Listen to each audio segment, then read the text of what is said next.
and welcome to the July 2025 edition of Archaeology News, where we go on a journey through time exploring the latest exciting archaeological discoveries from around the world.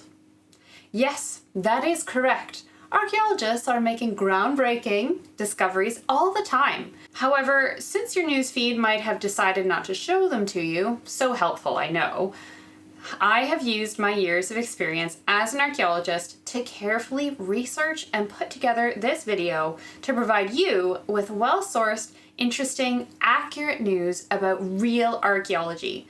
No pseudoscience, clickbait, or AI here. Featured stories for this month include a site in Scotland with a large timber Neolithic Hall and a Bronze Age weapons hoard, the first ever whole genome sequencing of an Old Kingdom Egyptian, the release of a new PC game called Danger in Pompeii, aimed at ages 9 and up, and an interview with Doctors Arlen and Diane Chase, who, after 40 years of work at the Maya site of Caracol in Belize, have uncovered the tomb of its founding king, Tekabchak. If this sounds like it's right up your trench, stay tuned to dig deep into these captivating stories from our past and more. This video has been sponsored by Arkeogato Tours, a private and customizable tour company based in Yucatan, Mexico, where your immersive experience is led by local bilingual archaeologist Zach Lindsay.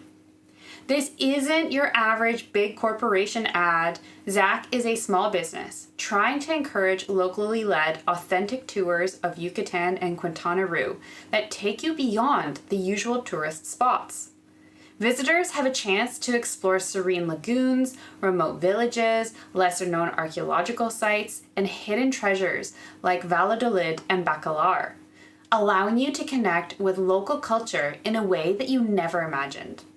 Zach is a Mayanist, iconographer, and art historian who I've actually interviewed about his studies and work in my Ask an Archaeologist series. So if you're thinking about a trip to the jungles of Mexico in the near future, head to his website, link in the description, and check out what he has to offer. And don't forget to take a few seconds to subscribe or like Inside Archaeology and this video to help support the channel and tell the algorithm to promote it to new viewers.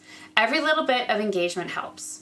If you're feeling extra generous, you can either do a Ko-fi donation, give a super thanks, or check out my Redbubble store for some archaeology-themed merchandise that has all been designed by myself. Okay, everybody, let's dig in. We have 8 stories today in our Top Discoveries segment, which are presented in chronological order, starting with the one that goes the farthest back in time. Our first story in July comes to us from Iran, where new research has delved into the important role feasting had in building social bonds between communities 11,000 years ago. This new study looked at the remains of ancient feasts from the site of Asyab in the Zagros Mountains. Specifically, they looked at the butchered skulls of 19 wild boars, which had been packed neatly together and sealed inside a pit within a round building. The presence of the skulls at this site was unusual because boars were not commonly hunted in the region at this time. The researchers examined the microscopic growth patterns and chemical signatures inside the tooth enamel of 5 of the boars. Why teeth instead of bone?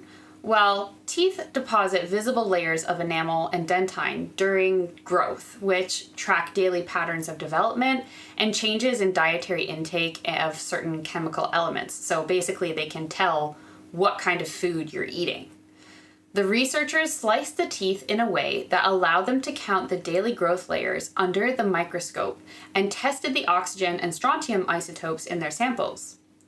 Their results found that at least some of these boars had been brought to the site from a substantial distance away, transported over difficult mountainous terrain, which would have involved an enormous amount of effort. This is significant because even though feasting activities are widely documented within the archaeological record, they're not new, they are primarily seen in communities that rely on agriculture to generate a food surplus. What makes the feast at Asyab special is its early Neolithic pre-agricultural date and the fact that it brought together people from wider parts of the region.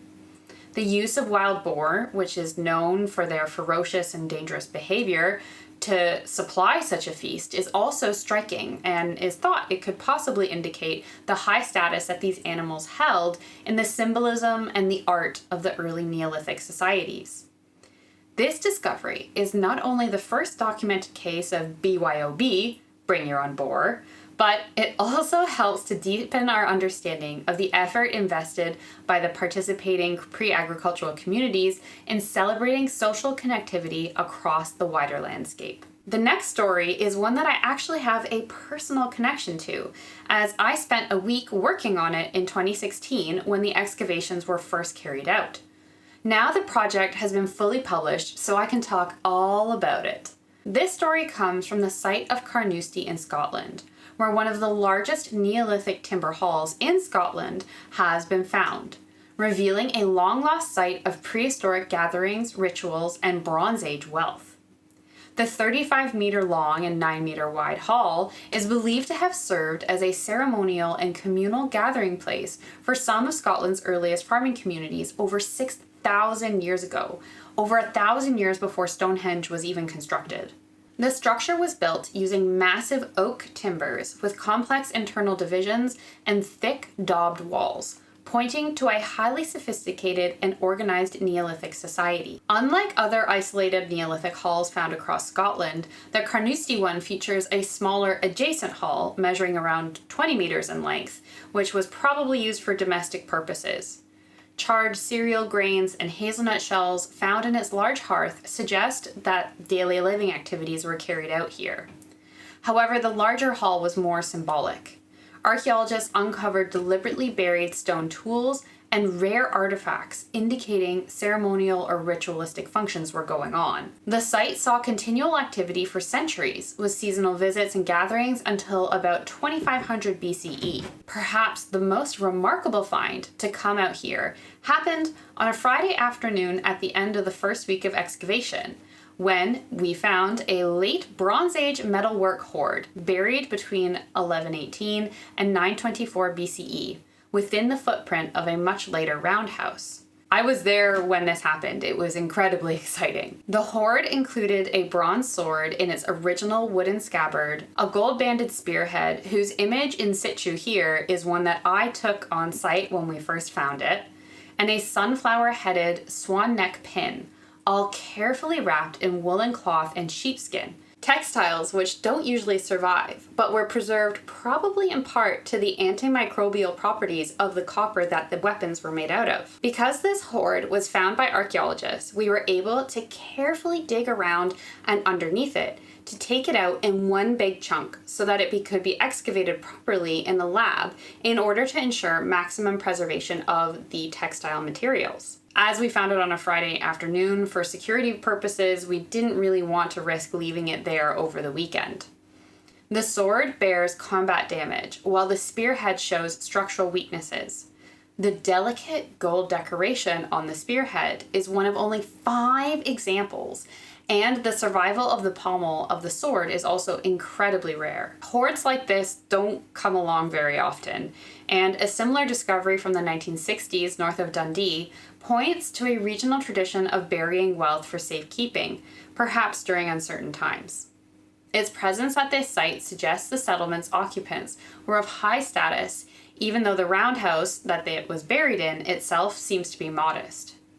Carnoustie has been hailed as one of the most significant Scottish archaeological discoveries in recent history. You can read the full publication of the site and everything that they found there via the link in description.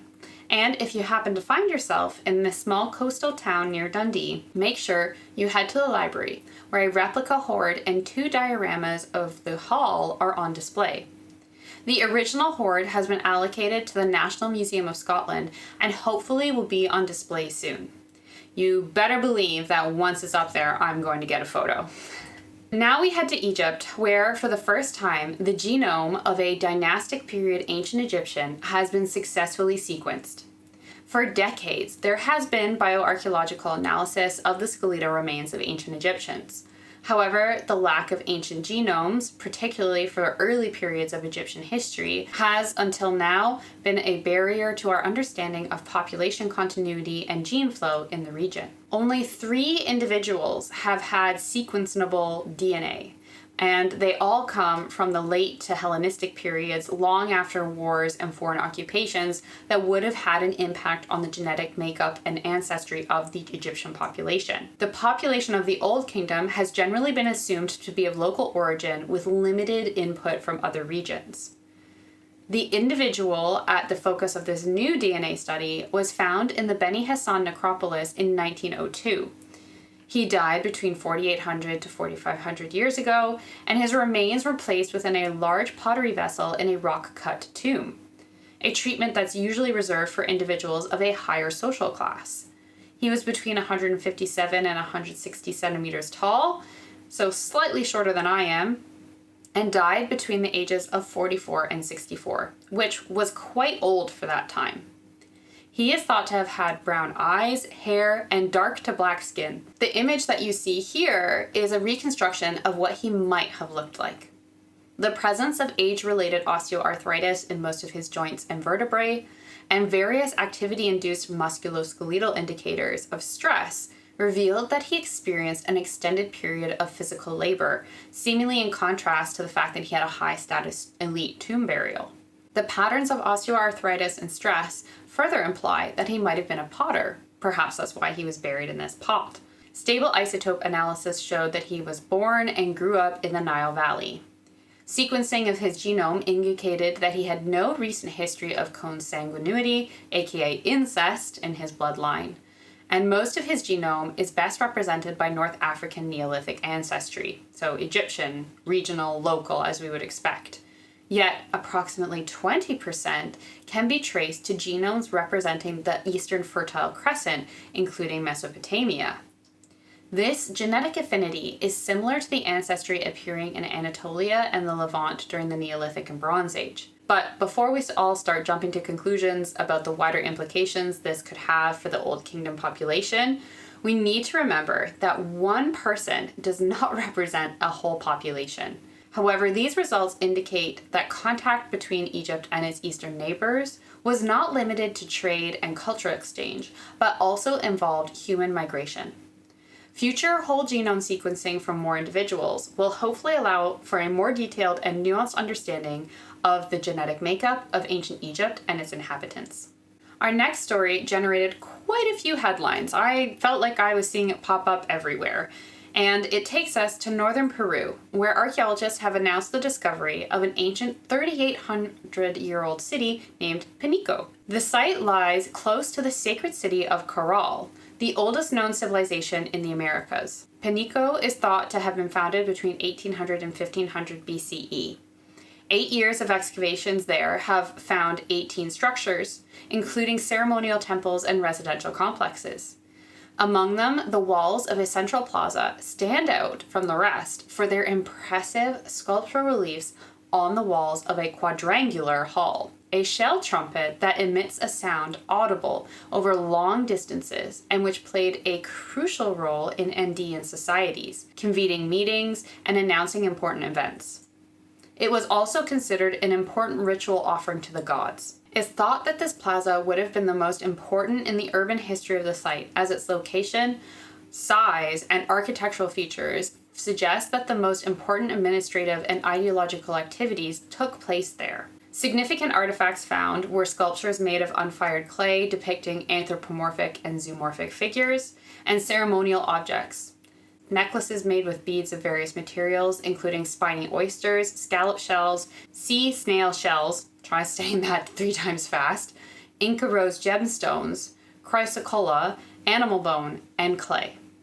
And an abundance of stone objects, such as grinders, hammerstones, crushers, anvils, and fulling mills. The city's strategic location connected settlements on the coast to those in the Supe and Huara mountains, as well as the Andean Amazon and the high Andean regions, leading to the city's status as a trade hub. It also may have been a center for the extraction and circulation of hematite, a mineral used to make a red pigment which had great symbolic importance within Andean cosmology. It's thought that after the decline of prestige among the earliest and oldest major cities in the Supi Valley, such as Caracol, the inhabitants of Panico continued to actively participate in the social and economic interaction networks established in earlier times, functioning as a continuation of Caracol society. This discovery sheds light on what became of the Caracol after they were decimated by climate change. The site itself is a 4-hour drive from Lima and is now open to visitors if you happen to be in the area. Now we go to Azerbaijan, where the undisturbed tomb of a Bronze Age warrior from 3,800 years ago has been opened and excavated. The tomb was found in the remote plains of a cultural reserve whose name I've said about 10 times and can't seem to get right, so I'm going to put it on screen here, along with the site name, which I'm having similar trouble with. The tomb was under a burial mound, known locally as a Kurgan, that measures 28 meters in diameter and is more than 2 meters high. The burial chamber was divided by walls into 3 parts. One contained the body and equipment, another held only pottery vessels, and the third was empty. The owner of the tomb's remains were found in a semi-flexed position, holding a 4-pronged bronze spearhead. Osteological analysis determined that the remains were that of a male who stood around 6 feet 7 inches tall when he was alive. Bronze adornments were around one of his ankles, and other grave goods included glass beads, obsidian tools, and 12 inlaid and richly decorated earthenware jugs. Some of the jugs contained the remains of animal bones that had been apparently cooked for the warrior to consume and eat after death. Each of these jugs was decorated with intricate dot-shaped stamping and stamping patterns on the throat and shoulder areas. The anatomical position of the skeleton and the location of the spearhead in its hand indicate that this person had the status of a warrior, perhaps even that of a military leader. This type of spearhead is considered to be one of the rarest, not only found in Azerbaijan, but also the entire South Caucasus region. This cultural reserve is an archaeological hotspot in Azerbaijan, and for the past 5 years, more than 2,000 university academics, volunteers, and government archaeologists have been excavating parts of it. This project is one of the first systemic summer schools in the field of archaeology in the country.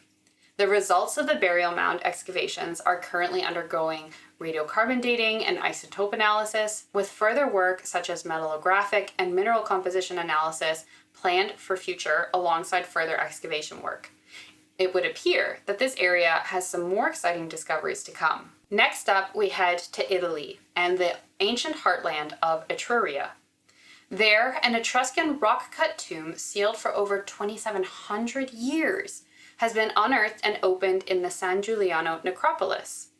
The Etruscans were a people who inhabited ancient Italy that shared a common language and culture and formed a federation of city-states which dominated Italy until they fell to the expansion of Rome in the late 4th century BCE. This new tomb dates to the end of the 7th century BCE, so pre-Roman, in the final phase of what is known as the Orientalizing period, a critical era in Etruscan cultural development. Untouched by grave robbers and preserved in its original form, it offers a rare and invaluable glimpse into the funerary rituals and social customs of the early Etruscans. Upon removal of the heavy stone slab sealing the chambers, archaeologists discovered the remains of 4 individuals lying on carved stone beds, surrounded by more than 100 remarkably well-preserved grave goods, including 74 nearly intact ceramic pots, iron weapons, bronze ornaments, and delicate silver hair spools. Some of the ceramic vessels appear to have been placed in ritual positions, reinforcing the theory of a structured burial ceremony before the final sealing of the tomb. Among the most striking finds are bronze ornaments and a ritual basin positioned near one of the beds. All items are currently being documented in situ to preserve their original arrangement, which might hold vital clues for us about the identity and social status of the deceased. As documentation and stratigraphic excavation continue in the coming weeks, scholars anticipate that further analysis will reveal more details about who was buried there, including their age, gender, status, and possibly their role in Etruscan society. This is an incredibly rare find, as most of the tombs in this necropolis were looted in ancient or modern times. A sealed intact tomb like this allows us a unique chance to study Etruscan life and death in a completely undisturbed context. This discovery and the results of this analysis are expected to significantly contribute to the broader understanding of Etruscan history and Mediterranean cultural exchanges during the Orientalizing period. For our penultimate discovery in July, we head to Belize and the Maya city of Caracol, where archaeologists have uncovered the 1600-year-old tomb of Tecabchak, the first ruler of this ancient Maya city and the founder of its royal dynasty.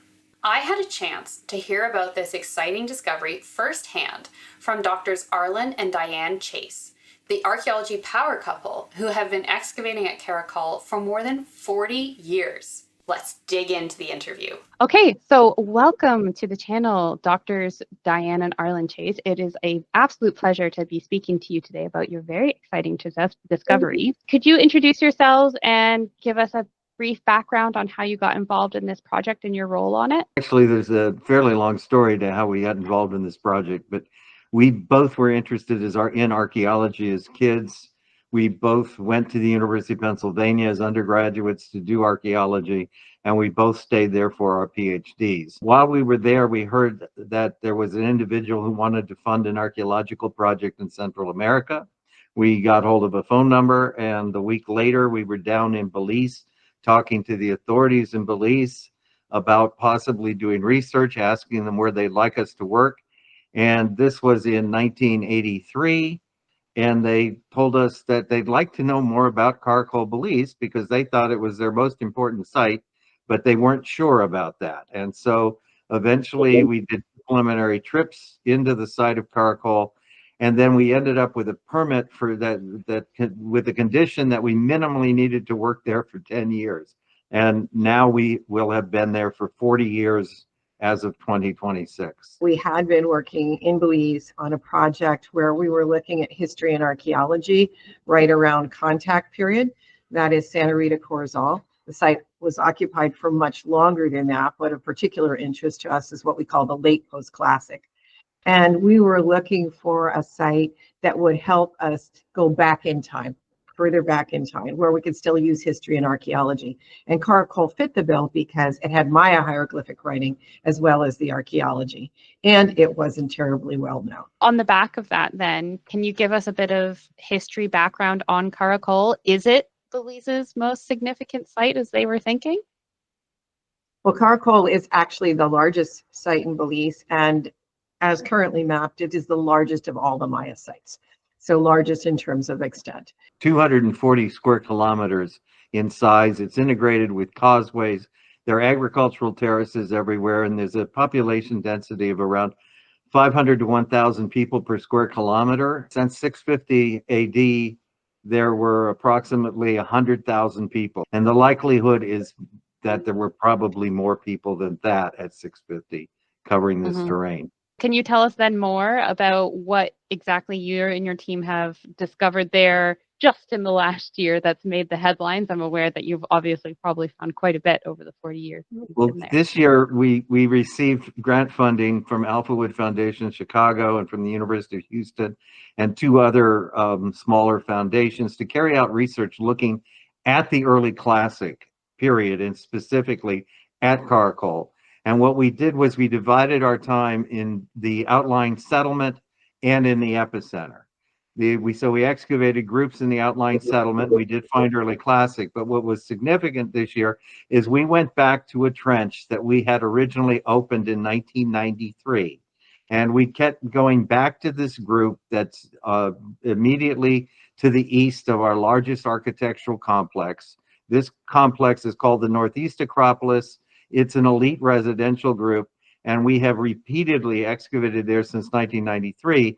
But we put together this massive section, and we wanted to know where were the major early classic deposits in this building. And on the section, there was one portion that was blank, and that was beneath a late classic tomb that we'd excavated in 1993 and had gone no deeper. So this season, we went there, we re-cleared out the tomb in the trench, and we went through the floor, and immediately hit the ceiling of another tomb, and that was the tomb that we found this season.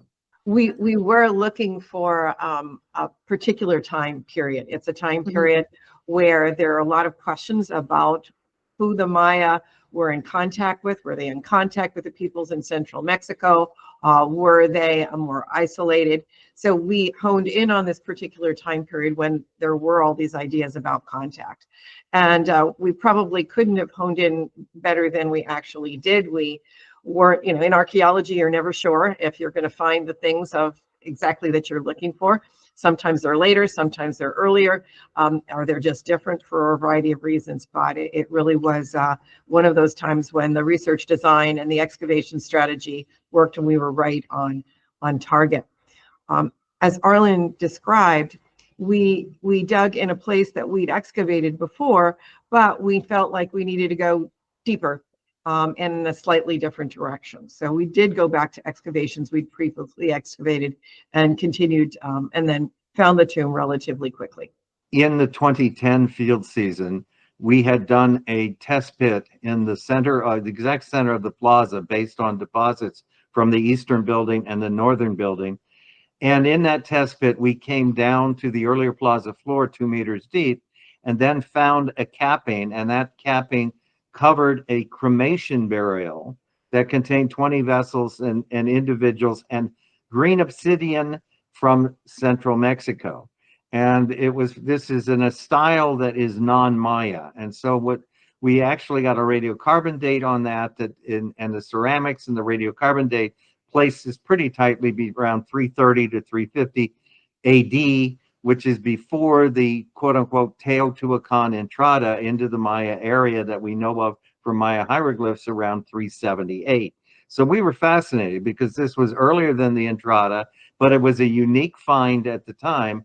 And what we wanted to do was relate it to Maya kingship. And did it have a relation or not have a relation? The reason for that is, according to the hieroglyphic record, our first ruler came to power in 331. This is Tecopp-Chak. And so we wanted to know, did the Teotihuacanos install a Maya king at Caracol, or was this after the Maya king was already there at Caracol? The long and short story of this is the stratigraphy indicates that the tomb is earlier than the Teotihuacan style cremation in the center of the plaza. So the individual in the tomb, who we believe is Tecopp-Chak, is in fact in power, but probably in contact with central Mexico for trading relationships, diplomatic purposes, etc. And one of the individuals who likely lived at Caracol, maybe a son, went to Teotihuacan, lived there for a while, and Teotihuacan is 1,200 kilometers away, and then came back to Caracol with all of this material. Fascinating.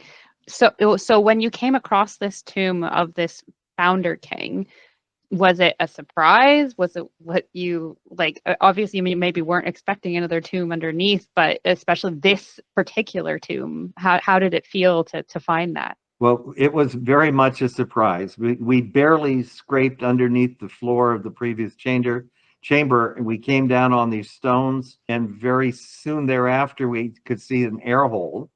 And it turned out to be a sizable chamber. It's over 7 cubic meters of space, open air space that was in there. And when we got into the chamber, the only thing we could say was that it was quite important because it was large. It was covered in this red pigment, which we believe to be cinnabar.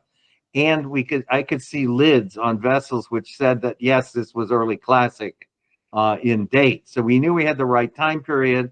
We knew we had an important tomb. Red cinnabar is usually a sign of importance and royalty, at least at Caracol. But other than that, we had no idea who this was going to be. It wasn't until later in the excavation, when an area of the chamber that we knew had mosaic pieces in it, there was jadeite, there was shell. We were able to lift them and could recognize that there was a nose, that there were eyes, that there were ear flares, that it became clear to us that this person had a death mask, was likely a ruler. And at that point, the only one it really could be was Tecopp-Chak. There were other indicators too. There are jadeite ear flares in the chamber. There were 3 sets. We normally don't get even 1 set in most of our tombs, but to have 3 was extraordinary. This is a pretty spectacular find. Finding a tomb that we can identify as a ruler's tomb. This is a first for us. Yeah, because my next question was, how did you identify or determine that this was a Kopchak? It's basically being done on the basis of the stratigraphy and the tie-ins to all the other deposits that we have in the Northeast Acropolis. It's being done on the basis of the pottery that's in there.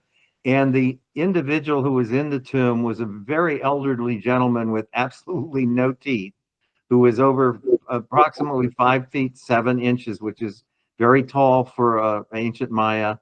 But the cross dating very clearly indicated it was in the right time period for the 300 to 350. And when you looked at the dating that we had from the other deposits, it had to precede that, and therefore it matched the epigraphic record of our ruler coming to power in 331. Will you be doing further analysis like radiocarbon dating and stable isotopes to help pinpoint more of these dates more exactly as well?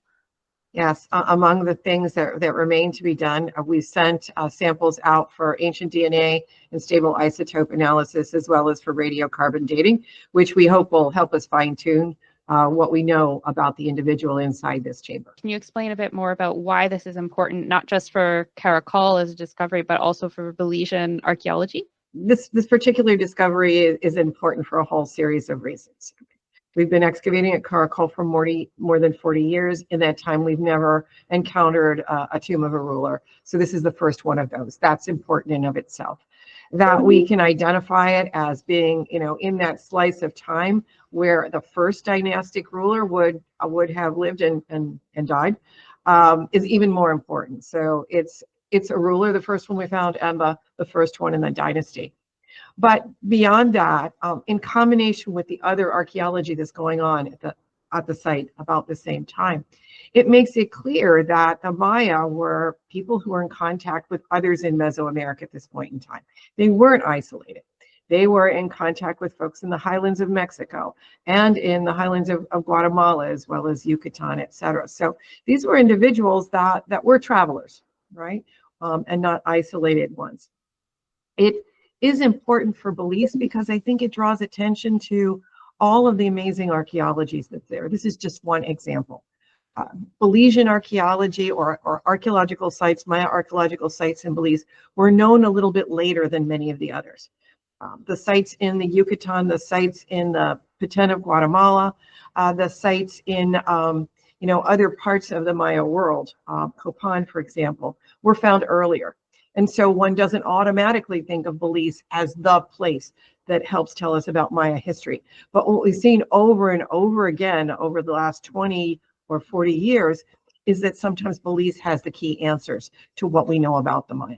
Whether we're talking about rulership, whether we're talking about the relationship among peoples in Mesoamerica, whether we're talking about what kind of agriculture they had to be sustainable, or how they communicated through road systems.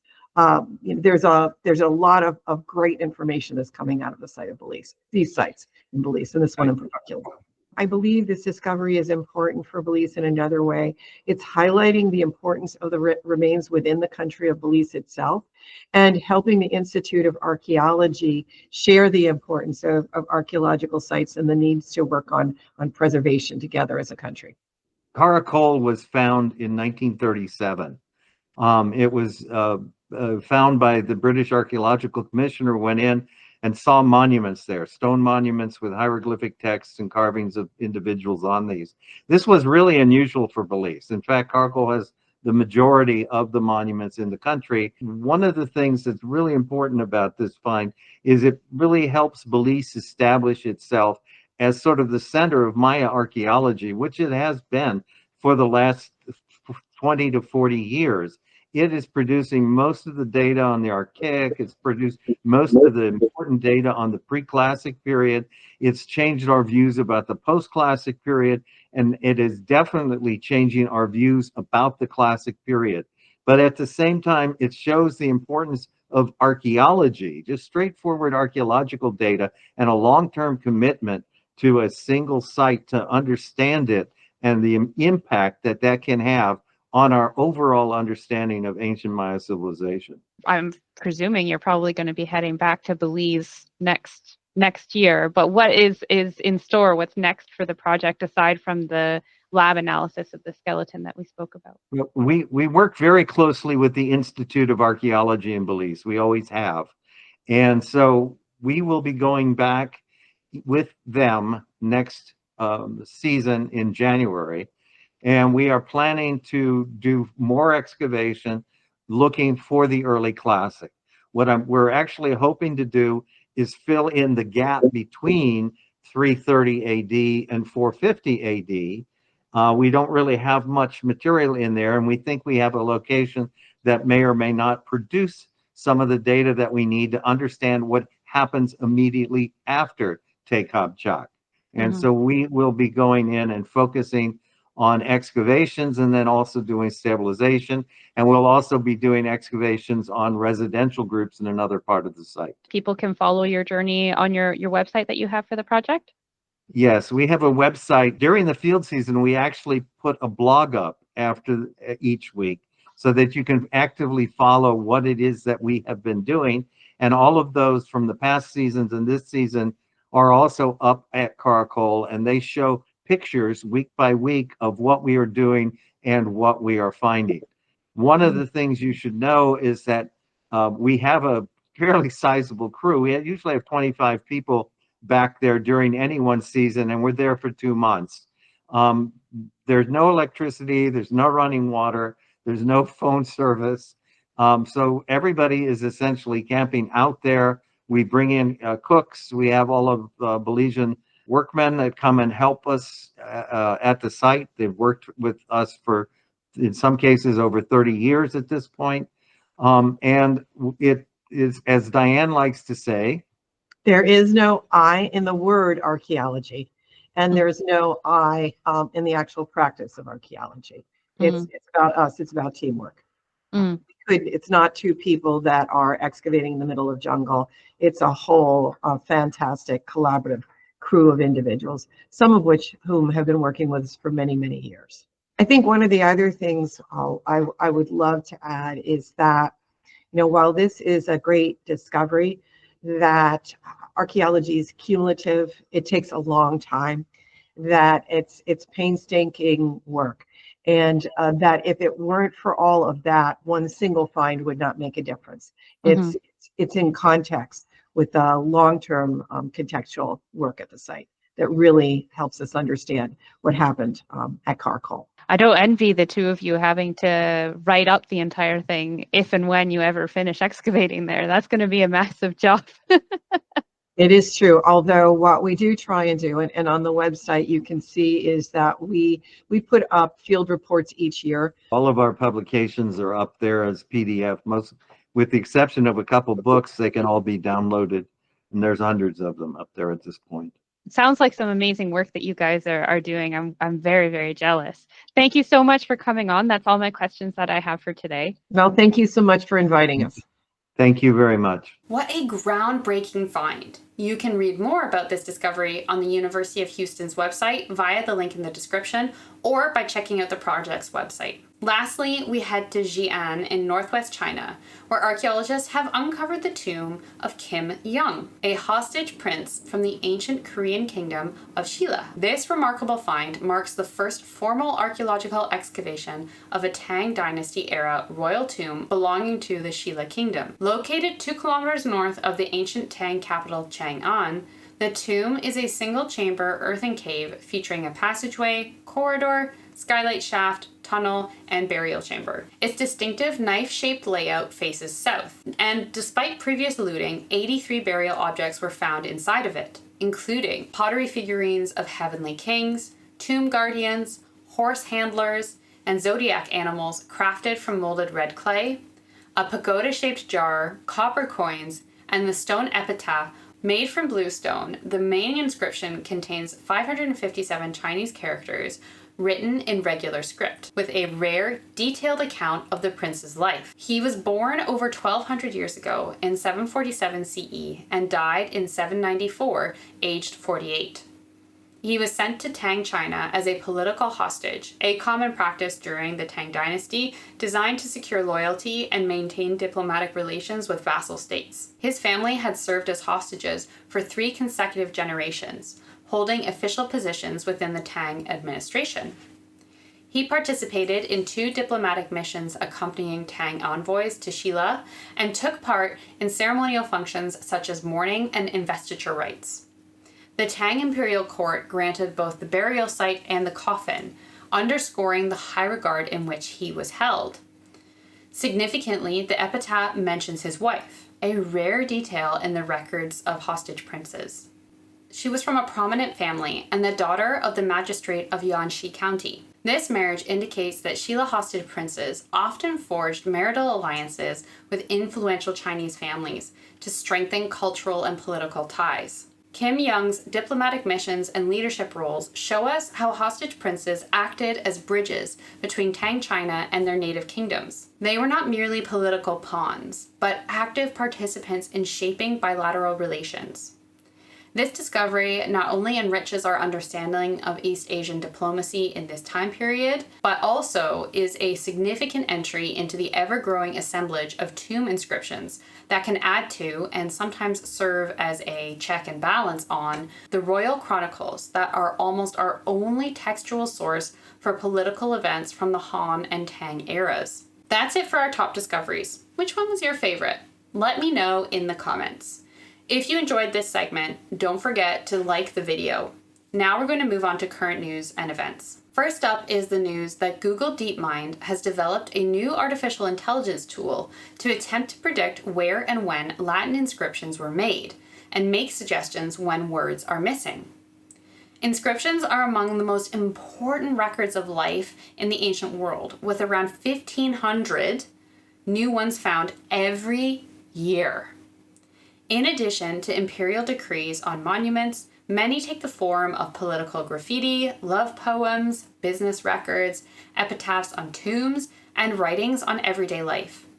Making sense of the ancient texts can be difficult as they are often fragmentary and incomplete. The new program has been named Aeneas, after the mythical Trojan hero.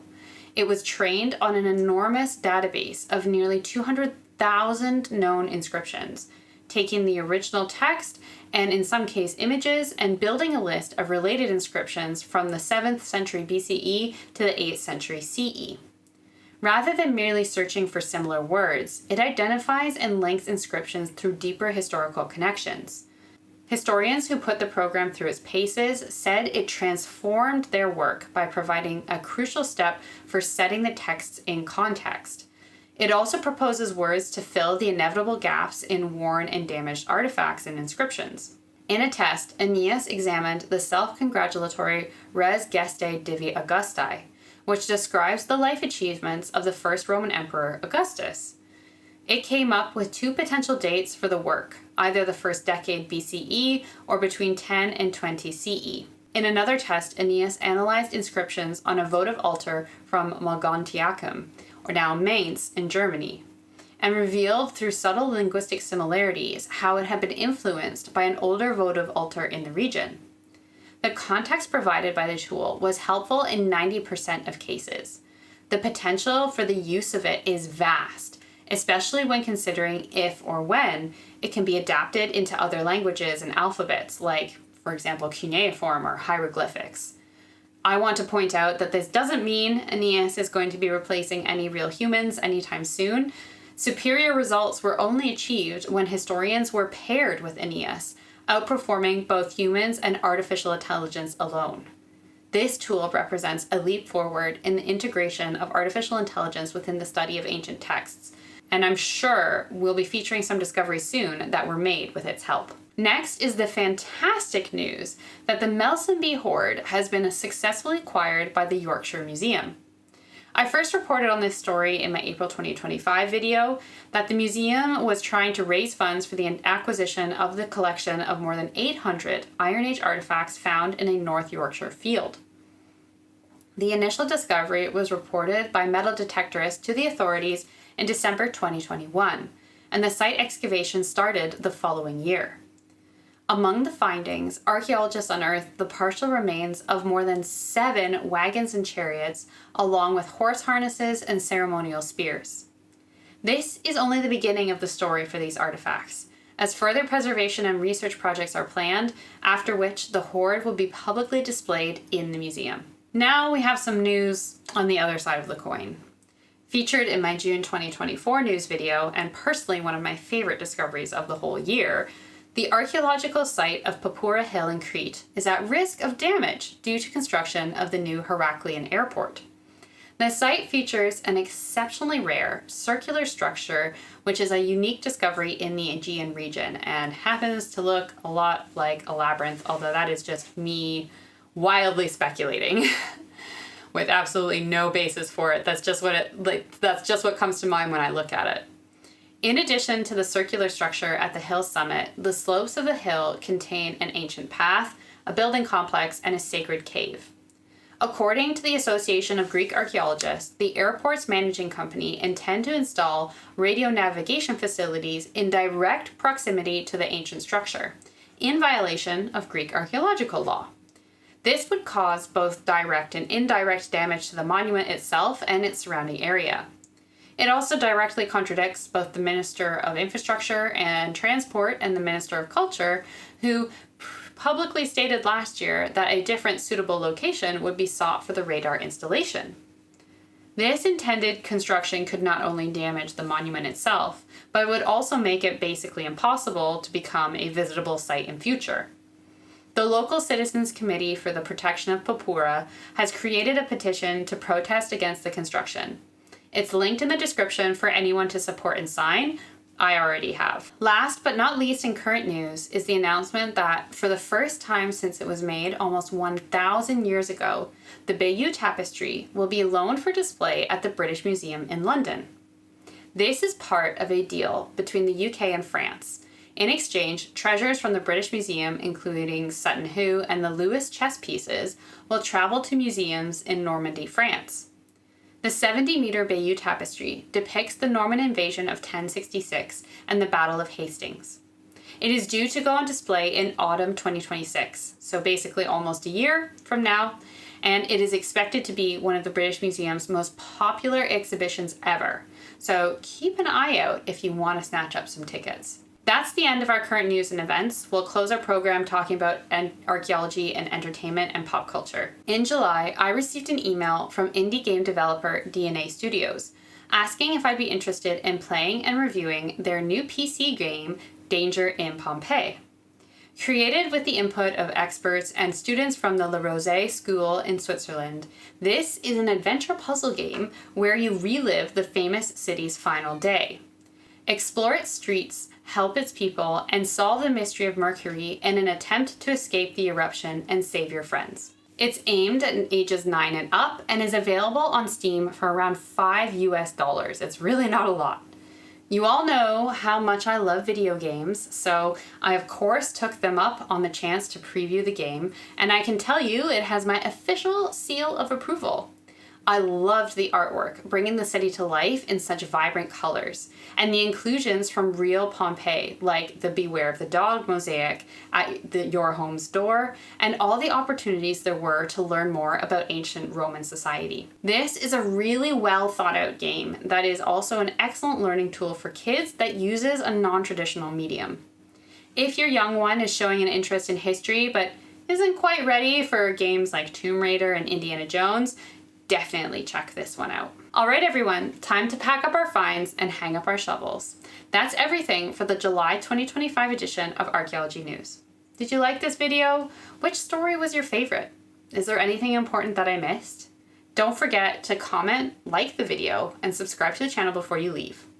If you're feeling extra generous, a Ko-fi donation or a super thanks go a long way to help supporting me, improving, and keeping the channel going. Taking a few seconds to support me in any way that you can helps to grow the channel and promotes quality heritage content that is well-sourced, researched, and presented by somebody who actually is an expert in this subject and knows what they're talking about. It shows the algorithm that people are interested in real archaeology. Thank you so much for watching. Stay curious, and I hope to see you on my next adventure inside archaeology.